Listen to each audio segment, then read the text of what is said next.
for more on the Ogoni cleanup that commenced yesterday. That was launched yesterday. We are joined now and phone by Legbrosi Pyagbara. He is the president of the Movement for the Survival of Ogoni People, MOSOP. Many thanks for joining us this morning.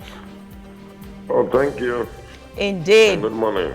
Okay, yesterday was a beginning of a new era in Ogoni land, isn't it? It is. I think it is the beginning of a new phase of the Ogoni struggle, particularly in a very positive direction. Yesterday, the launch had happened in terms of the clean up of the land. So I think for us in Ogoni, a new chapter has been set. And of course, it's something that we've been looking forward to. So in Ogoni, we are prepared to give this project full cooperation. All right, Legbrosi, it's good to feel how satisfied you are from your voice now. It shows you're really satisfied with this or being happy. But how involved are the Ogoni people in the process of the cleanup generally? What role are your people playing in this? Well, I think that we look at it from different angles. The first and foremost, in the decision-making process, of course, the governance structure that have been set up for this whole process, the governing council and the board of trustees, has really assured the Ogoni people of their effective participation because, the Ogoni people are represented in governing council and they're also represented in the board of trustees. These are the two major mechanisms that will be overseeing the way the cleanup process is conducted. Beyond these two, there are other mechanisms that have been created, particularly to ensure grassroots participation in the implementation of the project. We have what they call the Central Representative Advisory Council, and that is the one we call the Zonal Representative Advisory Council. These are all mechanisms created to ensure the voice of those at the grassroots taken on board in the course of the implementation of the project. As I said, there are different ways of being involved in the decision-making process and also in the implementation process on the ground, particularly those who are going to be concerned with the clean-up directly on the ground. Of course, we've insisted that everything about local content has to be taken on board in the course of the implementation of this project. So we are sure that our people will be very much involved in the process. All right. The U.S. chapter of your group, MOSOP, made a statement a couple of days ago asking that with this cleanup, the name of Ken Saro-Wiwa should be cleared. Do you buy into that? Well, even in the MOSOP presentation yesterday, though there was no time to read the full text of the speech, it is our feeling that with the launch of the clean-up of the Ogoni land, the president has started the process of national healing and reconciliation that the Ogoni people have looked up to. And we feel that as part of that process of national healing and reconciliation, that the government of Nigeria should initiate a process of clearing of the names of the Ogoni nine. Of course, as you recall, the then UN Secretary General Boutros Ghali in 1995, December, was asked by the UN General Assembly to set up a fact-finding team to go to Ogoni land. That team arrived in Nigeria in April 1996, and one of their mandates was to review the entire trial, condemnation, and the hanging of the Ogoni nine. Now, after they came here, after they went around the country, met with different people, looked through our legal books and all other, they came out with the conclusion that the trial and the condemnation of Ogoni nine did not follow, even the domestic law or the international law. And I've asked that whole process should be reviewed. So I think it is in line with that we have said that as part of the process of national healing and reconciliation, that the government should clear the names of the Ogoni nine. All right, Legbrosi, I like when you use the word healing and reconciliation. Now, the cleanup of the Ogoni land is one agitation that has been on over the years, over decades, and so on. And we see that in the face of recent bombings or agitations by the Niger Delta Avengers, it's part of one of these dissatisfactions they express. How will this move by the federal government contribute to healing and reconciliation from that window? Well, if you listen to my speech yesterday, we've said that, of course, the Ogoni struggle had been prosecuted on a non-violent approach. And yesterday for us was a triumph of non-violence. And yesterday for us was a triumph of non-violence over a whole question of violence. We believe that the best way to deal with issues of injustice is to address it through a non-violent approach. As an organization, we don't believe in violence. But of course, our fear is that we're already getting to a point where the government only reacts when people become violent. The issues that are being raised by Niger Delta Avengers are no new issues. There are issues that have been raised in Niger Delta time and time without number.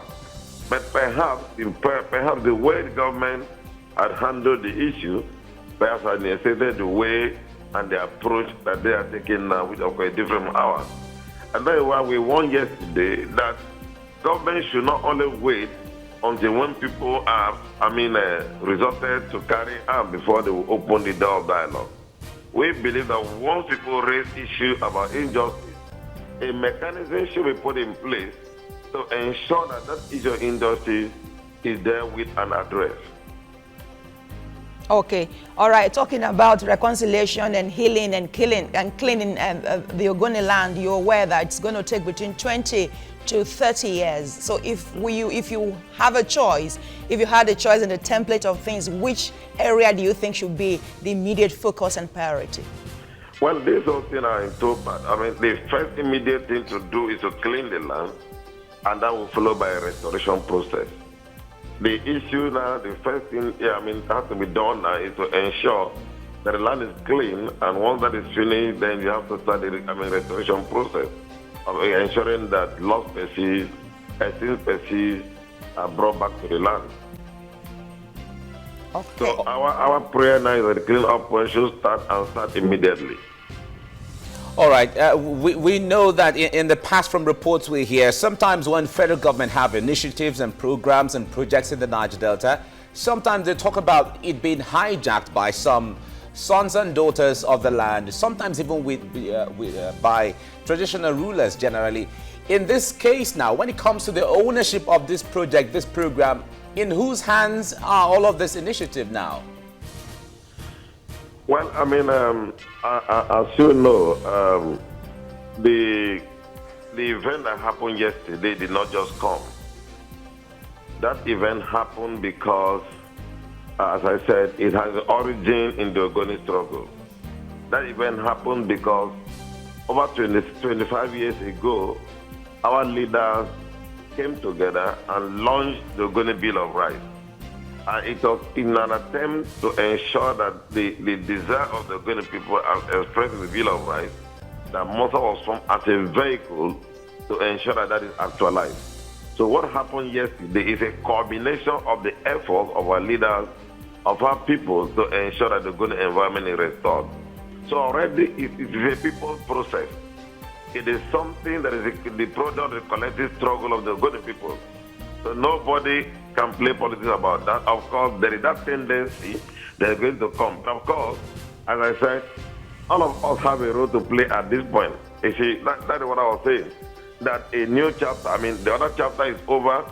We're now in a new chapter, and this chapter is a chapter for implementation. And that is where all of us, including those of you who are in the media, have to give your support to be able to ensure that there is accountability, there is transparency, and that our communities are directly involved in monitoring this whole process. As we said, what we need now is vigilance on the part of the community, vigilance on the part of the media, vigilant on all those who have been playing the role of watchdog in our society. Okay, with this cleanup now, let me ask you one big question. Well, is this the panacea to your problems and agitation in Ogoni land? Should we expect some lull in your activities now that you have what you've been asking and clamoring for? No. It's not the end. It's the beginning of a new phase. It's the beginning of our victory. As if you will recall, the Ogoni Bill of Rights there with 7 issues. One, the issue of the political autonomy for the Ogoni people within a federal Nigeria. The issue of the use of a fair proportion of Ogoni natural resources for Ogoni development, the adequate and direct representation of Ogoni people in all Nigerian national institutions, the revival of Ogoni culture, the use and development of Ogoni language in all Nigerian everywhere in Nigeria, issues of religious freedom, and of course the one that was done yesterday, the issue of restoration of Ogoni environment and ecology. So what happened yesterday had dealt with one aspect of the Ogoni struggle. Of course, we feel strongly that if you also do address some of the areas relating to economic development. But our happiness is that yesterday's event had opened a new chapter, had opened a new framework for change and opened another new door for discussion on the Ogoni issue. All right. Were you disappointed that the president sent representatives for the occasion yesterday? Well, of course, all of us would have loved to see him in Ogoni, but that he wasn't there doesn't also demean the occasion, because government is a continuum. Government, there is a leadership issue. Of course, if the president had directed his device to be there, of course, he's the president. So I don't see anything that is too different.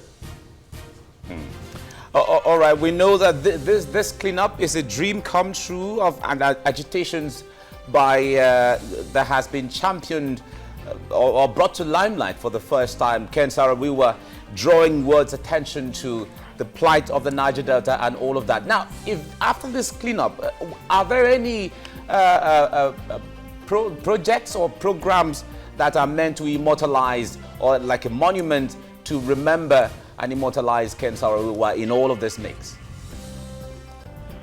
The program coming from who? The government or from our own side? From both sides. Is there any agenda to immortalize Ken Saro-Wiwa in the middle of all of this? Well, I think for me that the event of yesterday particularly is a fitting tribute to the struggle of Ken Saro-Wiwa, but not just Ken Saro-Wiwa, all our leaders of the Ogoni struggle. If you remember, the Ogoni Bill of Rights were signed by 30, what we call 30 wise men, led by Ken Saro-Wiwa. So, as far as we are concerned, the event of yesterday is a fitting tribute to the struggle that they initiated in 1990. As a national icon, of course, we expect the government to do more in terms of remembering the struggle and the sacrifices of these forebears. As a community, we've assured our people that whatever they stood for, whatever they initiated, we will continue to ensure that that didn't come true. And that for us is a fitting tribute that we have to do or have to give to them as a community. All right. Thank you very much, Legbrosi Pyagbara, the president of the movement for the survival of Ogoni people, MOSOP. Thank you for talking to us on TVC Breakfast. Thank you for having me. It's all right. Now, we're going out on TVC Entertainment, but viewers there can continue with TVC Breakfast on TVC Nigeria on Concert Channel 190, DSTV Channel 418, and GoTV 45, and ACTV 510.